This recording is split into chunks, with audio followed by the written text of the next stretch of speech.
The investigation required that I ask Jake for a small favor. Or demand it, if worst came to worst.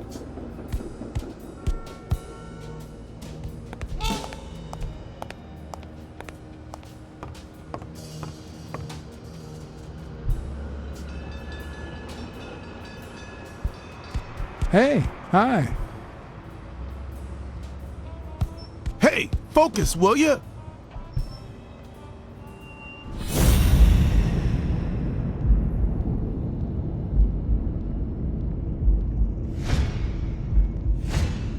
How many hits does a boxer take to the head throughout his career?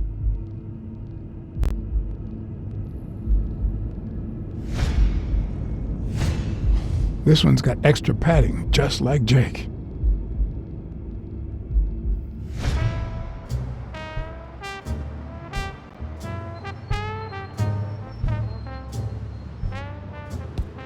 Hey, Jake. Not now, John.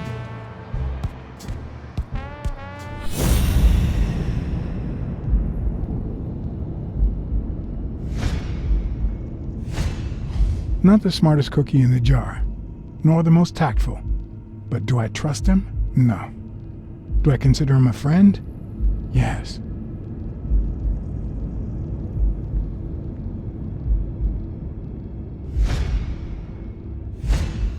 I hope he never feels inclined to hit me. He's twice my size.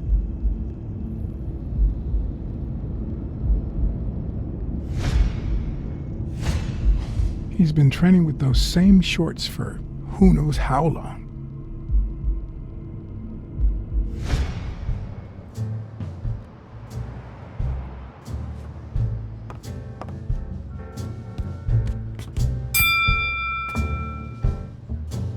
All right, that's enough.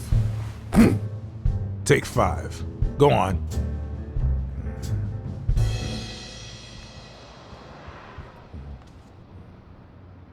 What, John? What's so important? Have you noticed anything strange about Sonia? I don't know. Yesterday she said she hated the gym. But it also seemed like she wanted to save the place. Do you get any of this? I sure don't.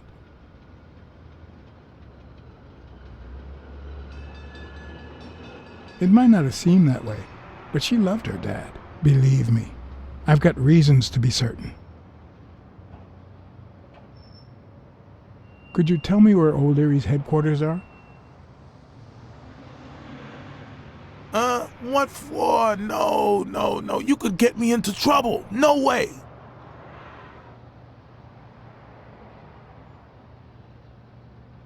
You lied to me yesterday, and being the good friend that I am, I kept your secret. You owe me. I don't think I'd keep protecting you if we weren't friends. Although, if we were friends, you wouldn't hesitate to help me. Tell me, Jake, are we friends or not? Damned cat. All right. O'Leary's hideout is in the basement of a Chinese restaurant. But I don't even know how to get in. Why are you coaching that guy? Oh, that's right. You don't know. Sonia asked me to run the gym. Well, at least the fun part. As soon as Bobby Yale's back on his feet, I'll turn him into a champ. I'll make him crush stone. Just you wait. What? Why are you looking at me like that? Couldn't you just stop working for O'Leary? Yeah, I guess I could. Well, I'll see you tonight. See you there. Ronald, the break's over. After 30 hours of work and several beatings, every bone in my body ached for a bed. Now it's my turn. So I went home to recharge. Because the night ahead was bound to be promising.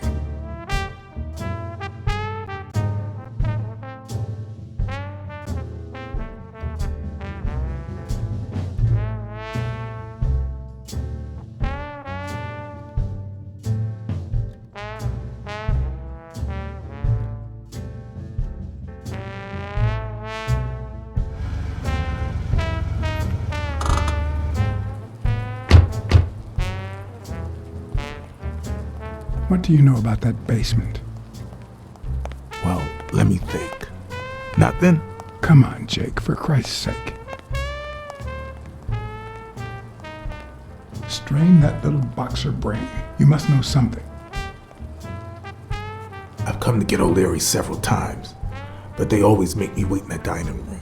One day it was so late that the restaurant was closed. They made me call from a payphone in that alley over there to let them know I was here. A few minutes later, O'Leary came out the back door, that red one there. All right. You stay by the payphone. Wait till I'm inside. If you see anyone, call the same number you did that one time. Let it ring twice and hang up. Got it? Screw you! A promising night indeed.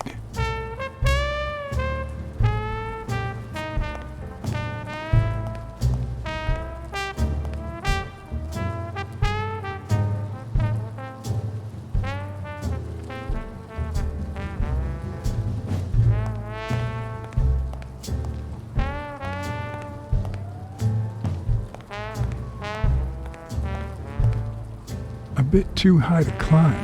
If the basement I'm looking for were in that building.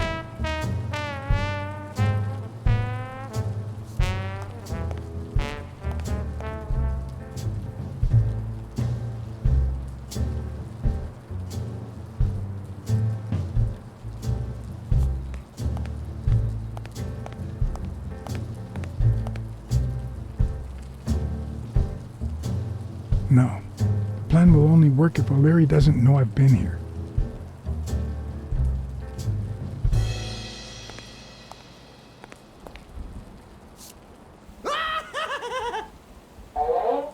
Stupid coyote!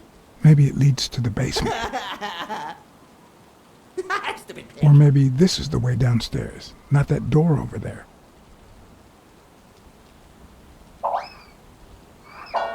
Does he need a shotgun to deal with suppliers? Stupid duck.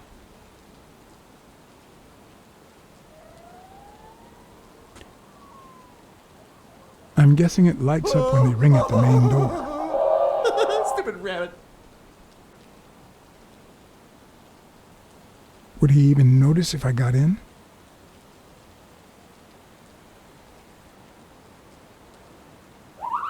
Something tells me he'd notice me no matter how stealthy I was. Stupid rabbit.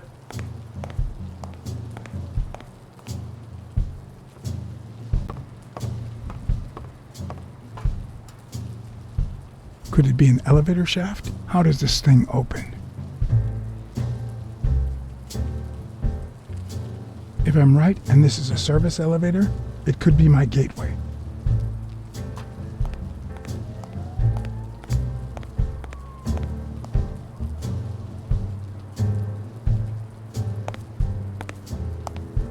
What happened? Should we run for it? Do I look like I'm in a hurry? There's a guy watching TV inside the restaurant. A red panda, I think. Doesn't ring a bell. I don't recall any panda waiters. Are you done? What do you think? I've seen two possible ways to access the basement, but You really think I can help you with that? What's taking you so long? you want to switch places?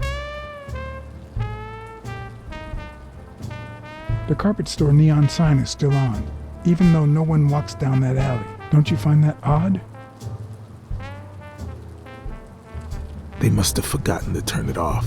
Plus, they're not short on cash. I heard O'Leary say he was gonna buy 10 carpets the other day. Check out that graffiti. You're in On Leon Tong territory. Wow, I thought the Tong Wars had ended years ago. Maybe someone nostalgic just got bored. Damn Chinese mafias. Yeah, American mafias are infinitely better, no doubt. There's a trapdoor on the ground, right by the restaurant. Does that sound familiar? Huh? The restaurant or the trapdoor? Okay, forget it. I'm gonna take another look. Keep your eyes peeled.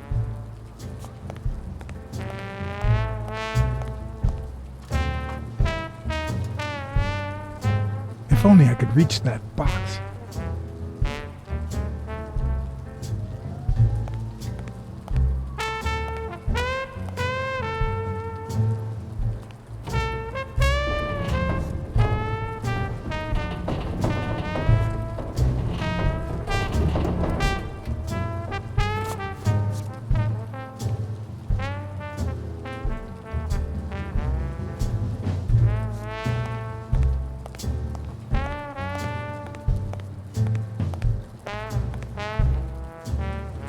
What?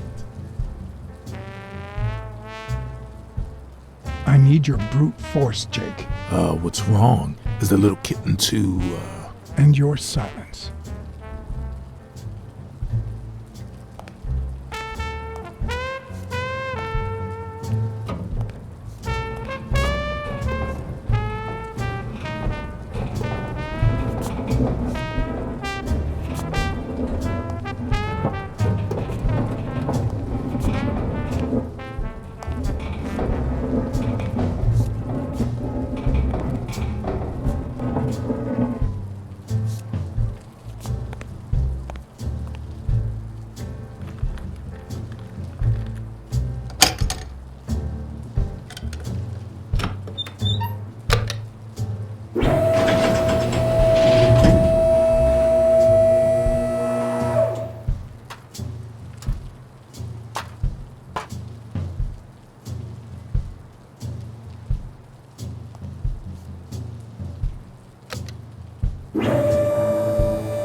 There are questions we only ask ourselves when it's far too late.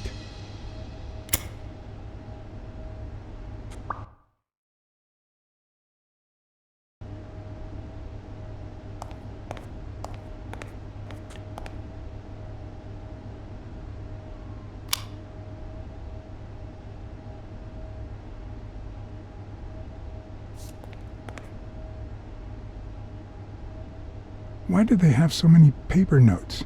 Do they get that many orders?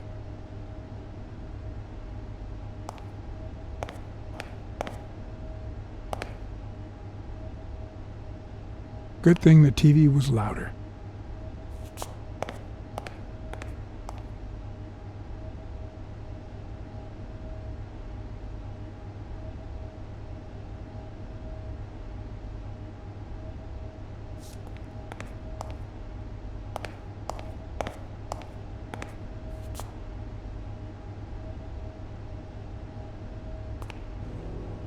Are those from the store nearby?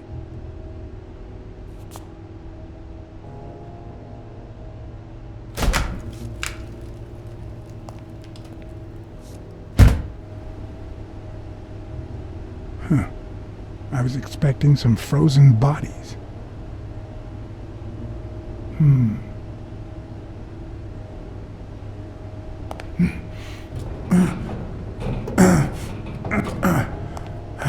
It won't budge.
That lizard isn't Yale's doctor.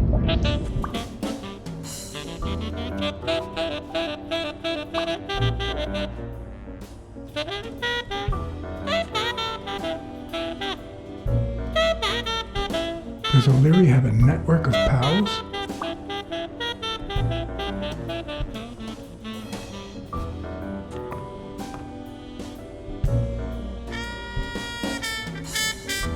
There's one on each table, except this one.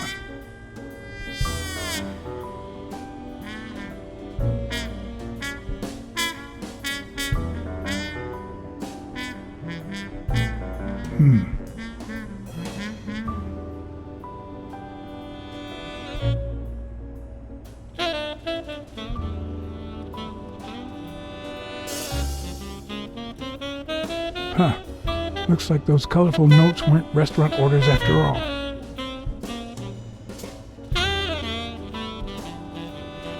The odds are incredibly in Stone's favor. I guess that he's the reigning champion, and Bobby Yale is just a contender, but maybe word got out about his condition.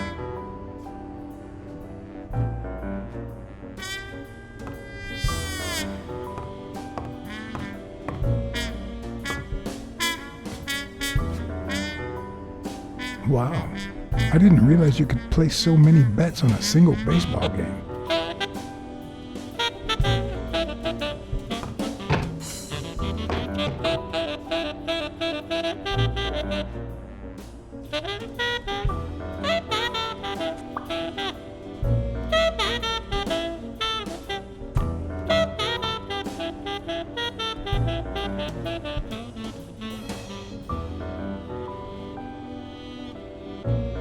A little thingamajig that adds on its own. What'll they think of next? It looks like a summary of all the bets that come in. Day, amount, bet, wagerer. Wait a minute, did O'Leary himself bet $5,000 on Yale? 16 days until the fight. Sometimes I forget that criminals, even the office variety, have family and kids. Anyway, maybe things aren't so bad on the dark side.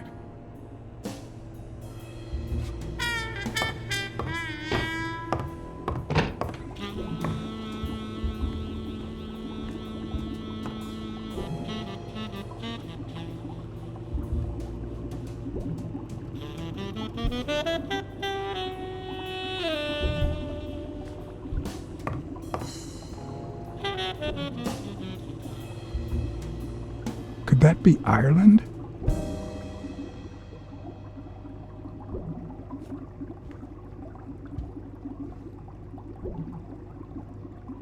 I'd say that's Ireland too.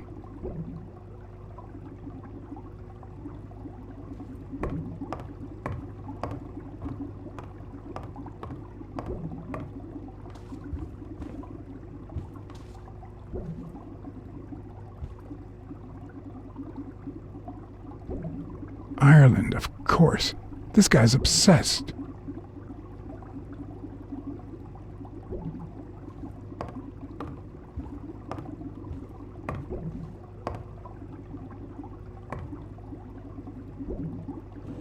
I hope I never become the object of O'Leary's obsession.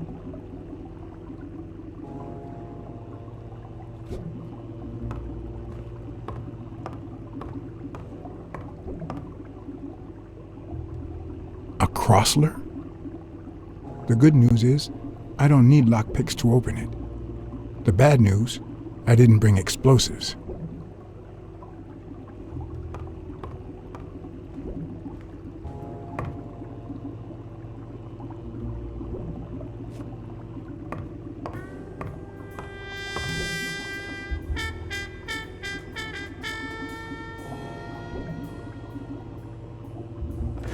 Even Dunn had a gun in his office.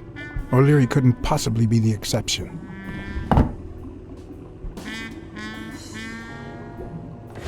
Dunn had $200 in his safe. O'Leary had about $20,000 in a drawer.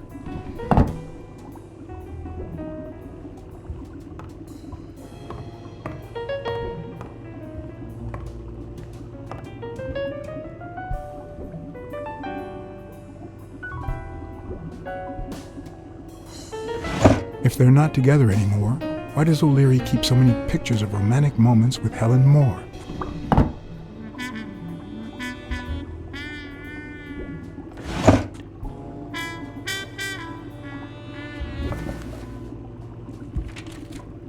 Limited edition copy 2 of 3. We listen, if you call it listening, to the sentimental romance. Your eyes act like the moon.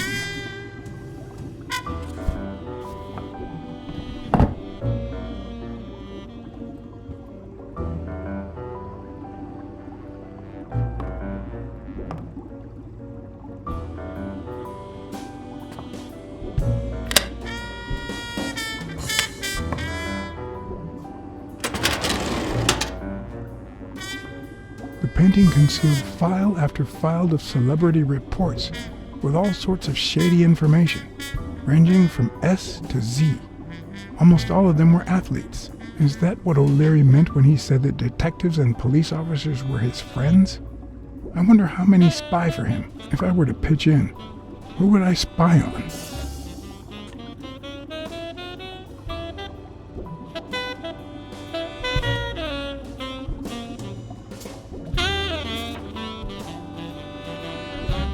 Thorpe had been a rising football star before the war, which he came back from with honors and decorations. After the truce, he resumed his career. He won 3 season trophies and a couple of MVP awards. He retired after an accident that left him paralyzed from the waist down.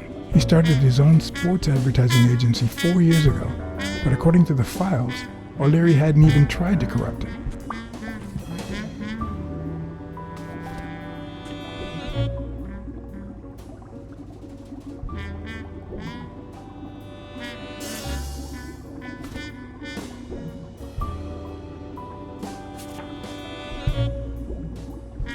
According to Stone's report, he was so clean, not to mention hard to corrupt, that O'Leary opted for a more subtle strategy. Apparently, when he broke up with the tennis player Helen Moore, he set her up with Stone. Lucky for him, they hit it off. As I put away the report, I stopped in my tracks.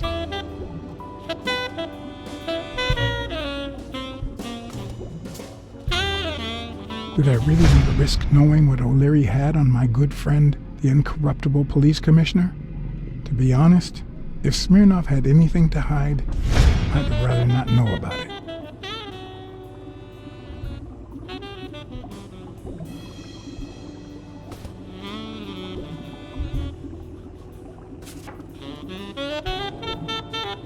In Bobby Yale's folder, all I found was a log of his incredible stats as an aspiring champion.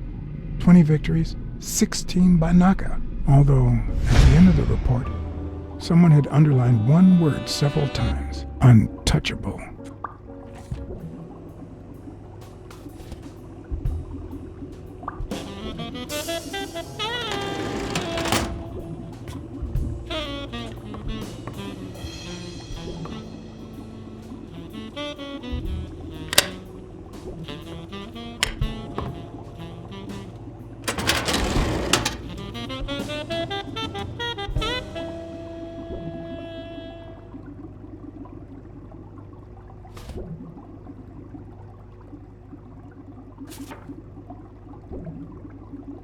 Helen Moore's file was, by far, one of the juiciest. She had been just a run-of-the-mill tennis player until O'Leary launched her career by rigging enough games to help her climb the ranking. However, O'Leary hadn't fixed any of her games in over a year. In spite of that, she remained undefeated. Be as it may, it was clear that O'Leary had enough information to ruin her career.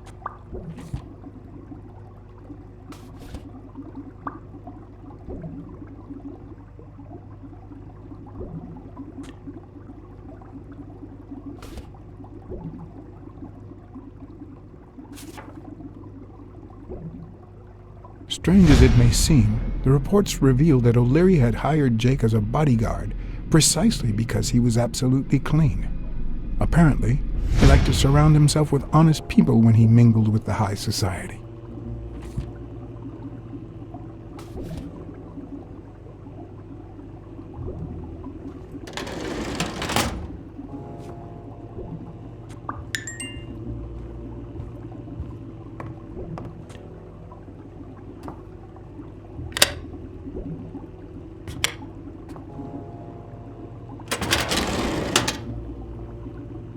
Luckily or not, files in through R included no one that I could somehow connect to the case.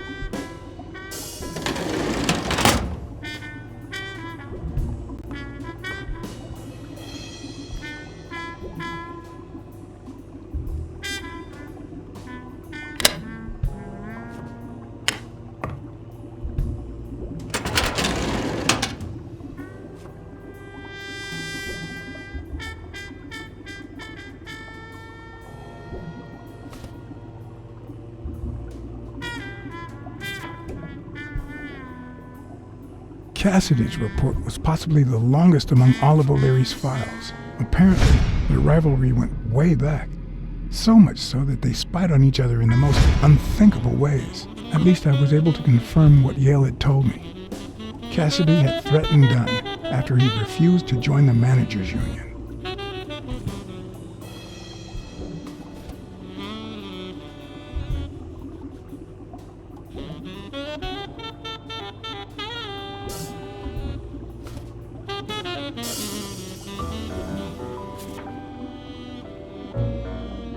Dunn's integrity was legendary, even in O'Leary's shady reports, just like Yale had said. Dunn had kicked one of O'Leary's men out of the gym when he found him snooping around.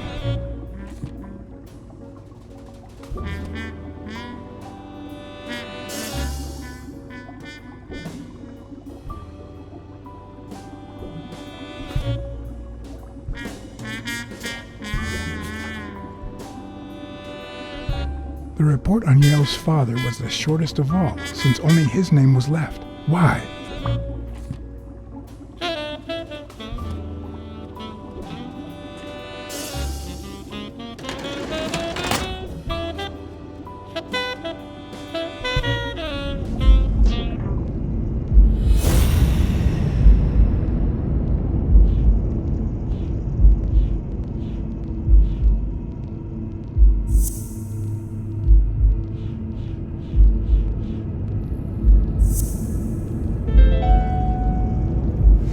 I'd say O'Leary has threatened Stone with ruining Moore's career.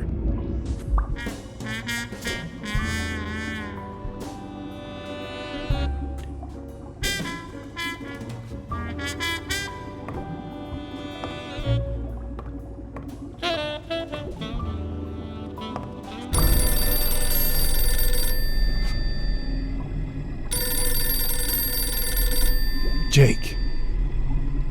Someone was coming. Are we or are we not exemplary workers, Jimmy? Here it is, middle of the night.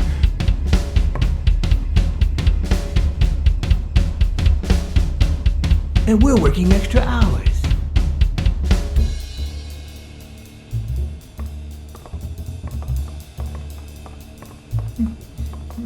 Hey, Jimmy, what do you think about that? I think he's scared stiff, Desmond. Why's that, Jimmy? We're giving you the red carpet treatment. We even let you in the boss's office. You're one lucky fellow. You can't say I don't treat you well, Jimmy.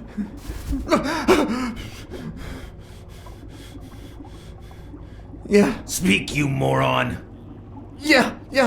very well. Why are you... Shh. Calm down.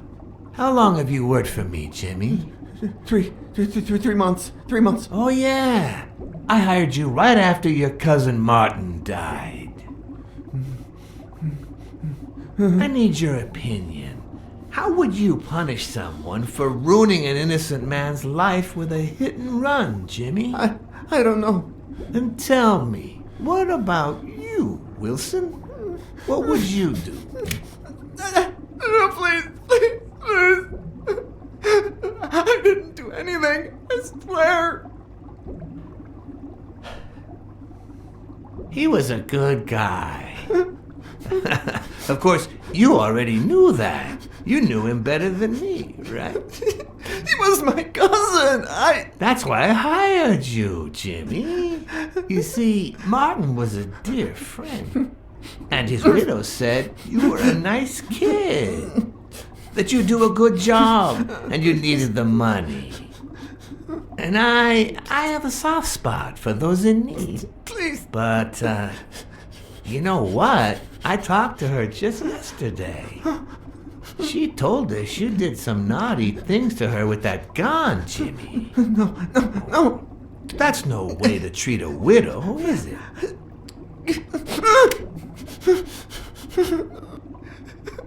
She's lying. Why would I do that? What about the kid? Are you so sure you know how long a kid can hold his breath? With his little head inside a toilet bowl? Son of a bitch. I didn't want to. It was his idea. Selfishly, I was glad I hadn't risked my life to save Jimmy. Maybe not even someone like him deserves to die. But one could also argue that I didn't deserve to die for someone like him.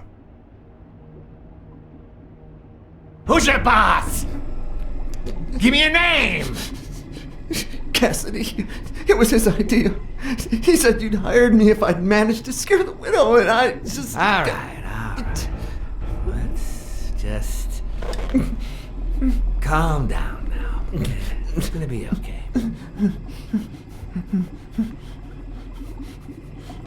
There are two sacred principles that rule my life. The first principle is the love for my family.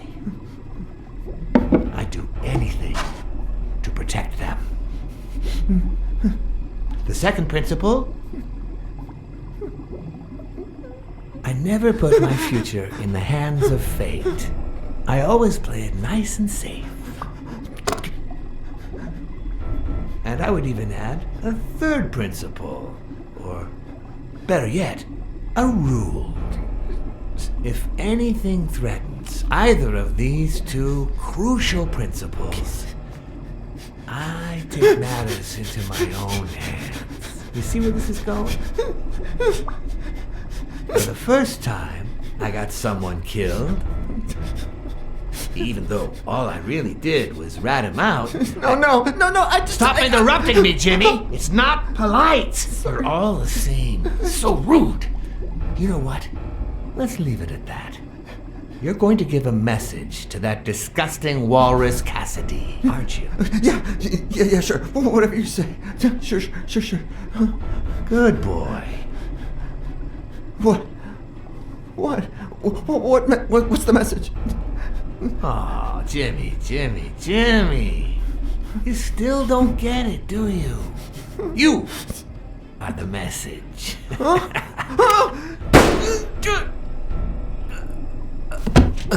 Come on. Wrap him up. Make sure Cassidy gets the message for breakfast, will you? I hope he chokes on it. Got it.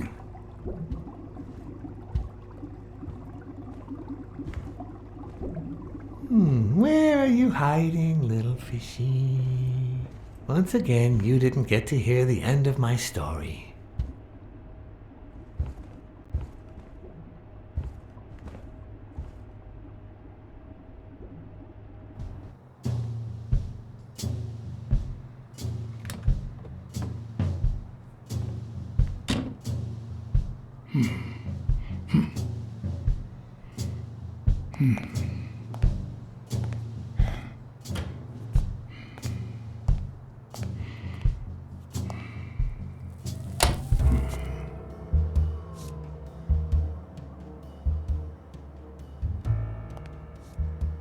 What?